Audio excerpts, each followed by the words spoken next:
Good morning. My name is Lori-Ann Kempton. I'm the Assistant Secretary to the Cabinet for Communications at the Privy Council Office.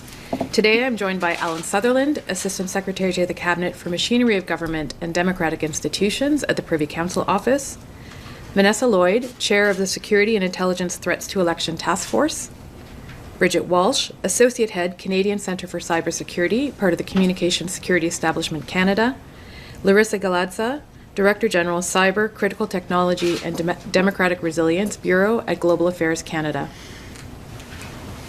Last week, we outlined the threat landscape and explained the measures that the Government of Canada is taking to protect the 45th general election from foreign interference. Aujourd'hui, en plus d'examiner les nouvelles informations depuis la semaine dernière, nous discuterons de la menace de répression transnationale.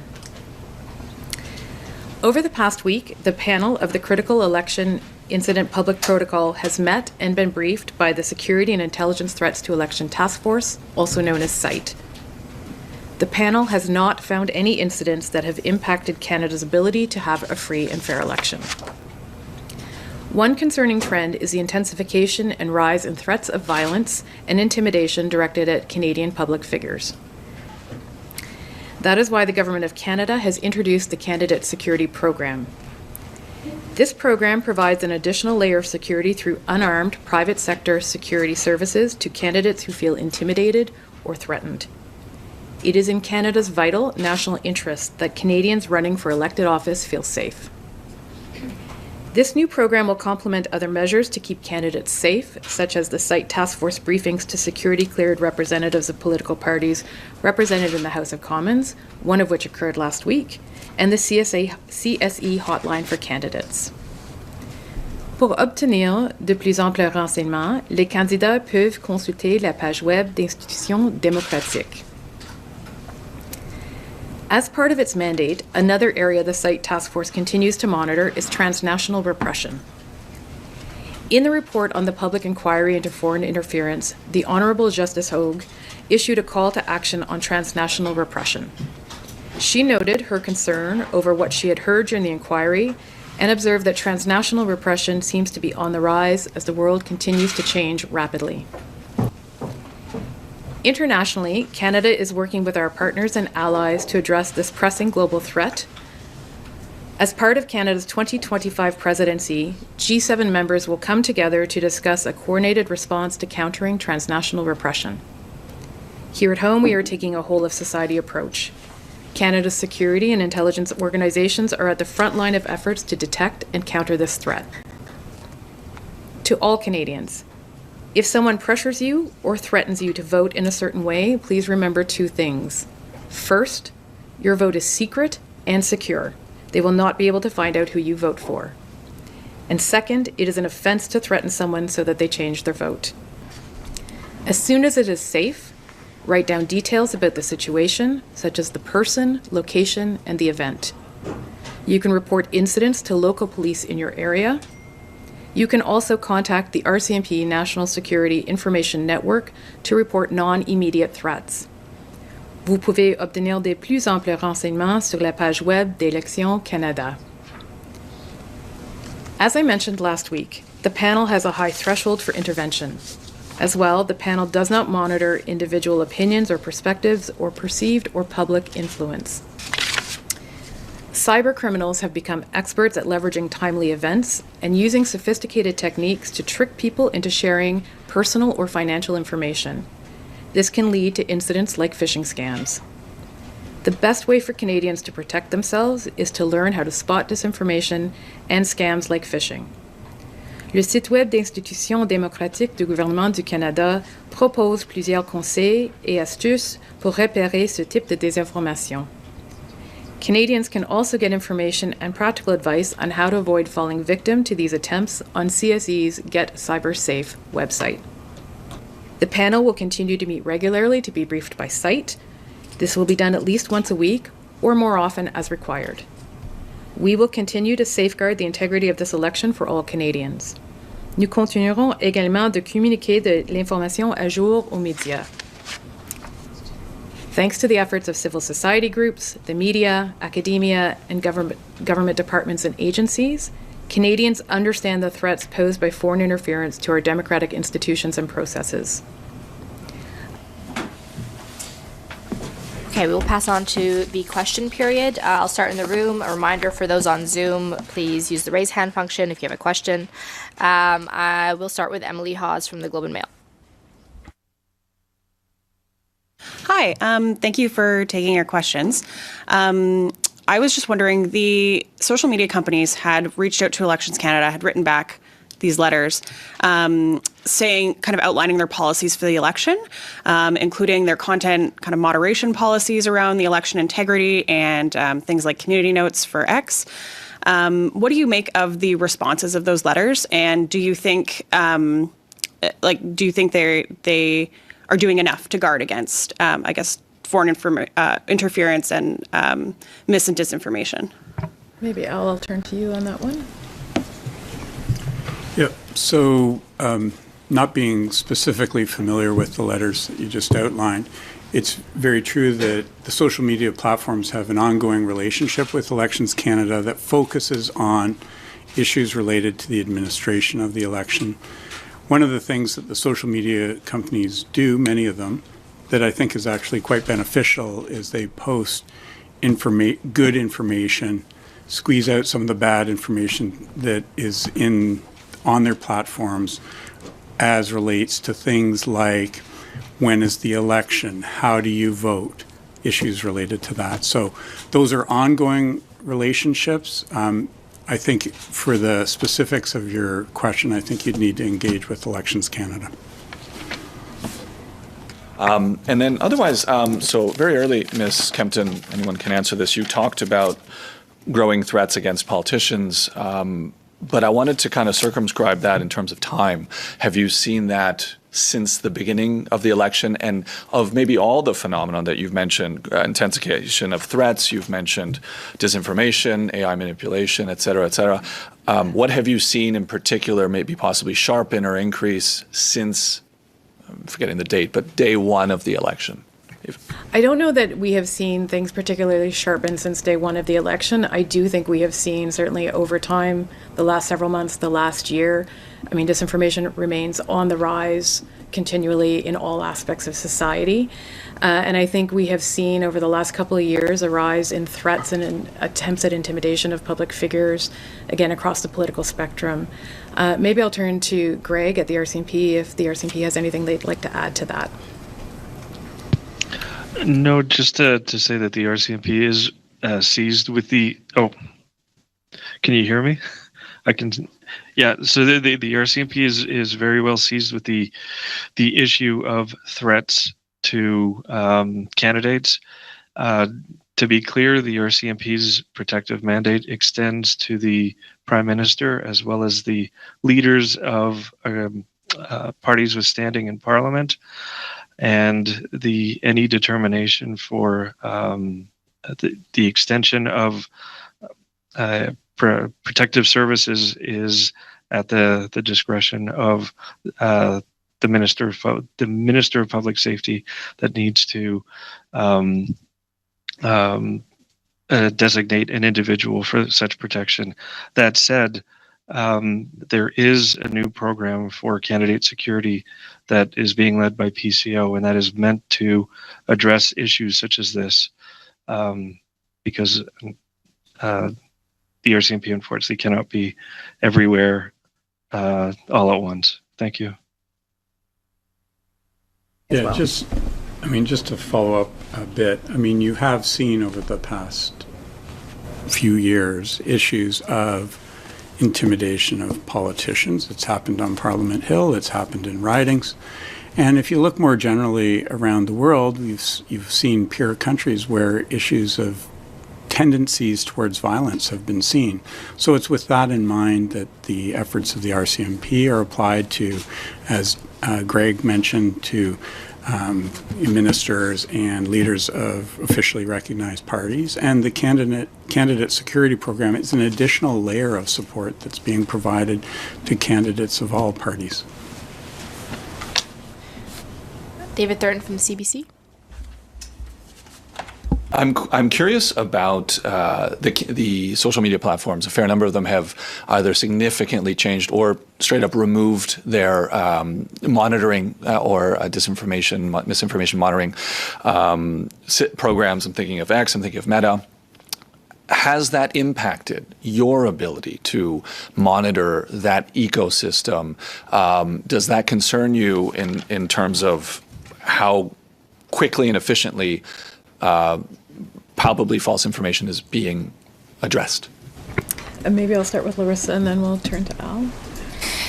It hasn't affected our ability. It just makes our capacity all and what we're doing all the more important. Is there anything you want to add to that? Just to note that the Canadian Digital Media Research Networks on Friday posted their early assessment of the campaign. As you may know, they provide an assessment of the overall Canadian ecosystem, and that's one of the issues they raised. And then my other question was in terms of disinformation campaigns that you may or may not have spotted. Has SITE or any government entity asked the platforms to combat or remove any particular networks or campaigns, or since in the last few weeks, even in the pre-writ period, any networks? I saw TikTok, for example, said they'd taken one down back in January, but it was a small one. Have you guys made any similar requests, and was that followed up on or accepted? Start, Bridget. I don't know if you have anything. Sure, absolutely. So when we look at the situation of mis and disinformation, we look at it pretty holistically along with our colleagues in SITE. In the SITE construct, it's very much looking at whether or not there are links to foreign interference. And so one way we do that is through our entire mandate within the communication security establishment. So looking at using our intelligence mandate, signals intelligence, to determine if there are foreign links. So that's one aspect of what we do in understanding where mis and disinformation is coming from and attributing it. Separately from that, we do a lot of work to understand how mis and disinformation is propagated online and the tools and techniques used by the cyber threat actors to do that. And we have spent some time in the last couple of years analyzing a lot of those threats. We don't necessarily go directly to the platforms to address those specific issues, but do have discussions with the platforms about the threats that we do see. And so have shared with platforms the concerns that we have in the use of artificial intelligence techniques, for example, both to generate and promote mis and disinformation. RM Canada has a standard practice of engaging social media platforms when we have identified a foreign connection. So we've done that in relation to Spamouflage. We've done it in relation to the doxing websites we've seen. We did it in relation to the work we did with SITE during the Liberal Party of Canada leadership campaign, and we have done it in relation to this issue of the bounties. I will do a last call for questions. Oh, there's a question online from Riddhi Kachella from the Hill Times. Please go ahead. Hi, can you hear me? Yep.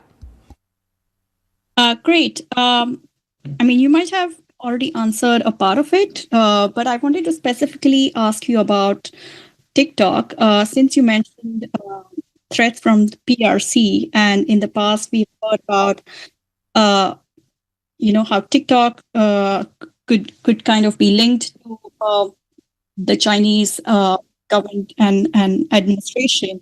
Is there any concerns about content being like political content on TikTok and how it's influencing people regarding the elections? Thank you. Bridget?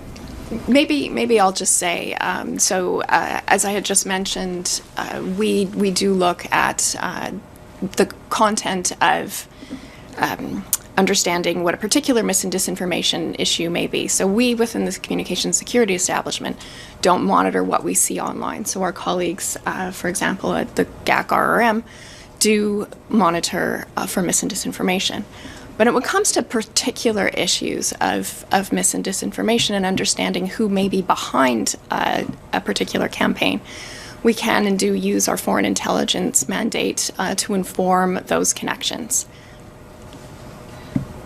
And I would say that we see the campaigns across all the platforms, and from the RRM perspective, we don't treat one platform any different from another, and often actually we monitor for cross-platform operations as well. Got it. Thank you. Final question, anybody? Any last call? Emily? You've talked about engaging the social media platforms. Are you satisfied with how they are dealing with your concerns? Al, would you like to go first? So we're pleased that they're engaging with us. That engagement occurs bilaterally and also in a multilateral group. So we're pleased with that part of the engagement. I think it's important to say that the Government of Canada does not provide instruction to social media platforms.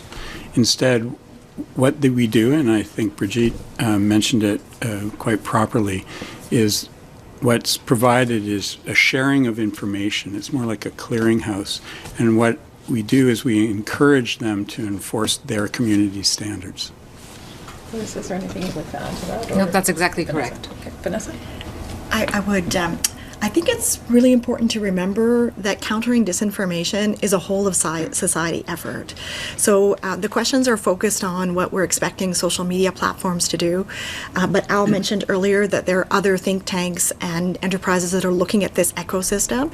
And I would encourage Canadians to also think of themselves as being active participants in there. So if there are concerns from various communities or individuals about information that is perceived to be disinformation, we encourage you to go to the Democratic Institution's website, look at the tools there that are prepared to help you engage with that information.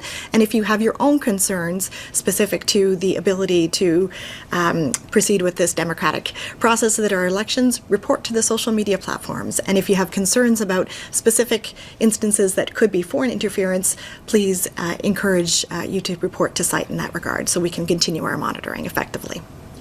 And maybe if I can add to that too, on that theme of encouraging resiliency and the ability to recognize and understand what may be mis and disinformation. As I mentioned before, one of the issues that we've seen in the past couple of years is the increased use of artificial intelligence, both to generate and spread mis and disinformation. We have recently published a document, Threats to Democratic Process 2025, that outlines those threats and concerns. Encourage everyone to read through the document. Understanding those threats is an important part of being resilient. Yes. Hey, Chris. I just want to come back to what Ms. Galatza said earlier. You mentioned RRM engages with the platform. You mentioned a number of examples, including not just the spamouflage, but the bounty program. When you say you've engaged with them, what does that mean? Have you asked them, for example, to take down content? As Al explained, we don't ask them to do anything other than uphold their own rules. And so when we call them, it's to share with them what we're seeing and flag that we think this might be something you want to measure up against your own policies. And they take that away and they make their own decisions. The challenge with this information, once it lives in the digital ecosystem, is that it can reemerge. It has spread in ways that we don't necessarily see until it reemerges again. So we engage those social media platforms as soon as we can, but there's no guarantee that even if they take as much action as they possibly can that the information hasn't already spread. And that's why we will go back to them again and again. When we have something to share, we will engage the social media platforms. And I just want to underscore what my colleagues have said, that by sharing the information about how digital transnational repression, for instance, is operationalized by a hostile actor using technology, leveraging potentially even your social media accounts, we help people to identify it and we remove its power. And that then we hope over time changes the calculus for the malign state actors in conducting this kind of activity in Canada and with Canadians. And have you found that social media platforms have been cooperative with, say, you go to X and say, we think this breaks your terms of use. For each of the platforms, the big four, let's say five, do they do that, or do some ignore and then others listen? How would you assess that for each?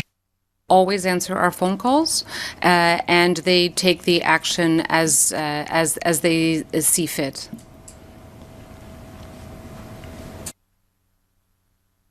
I think this concludes the press conference. Thank you very much, everybody.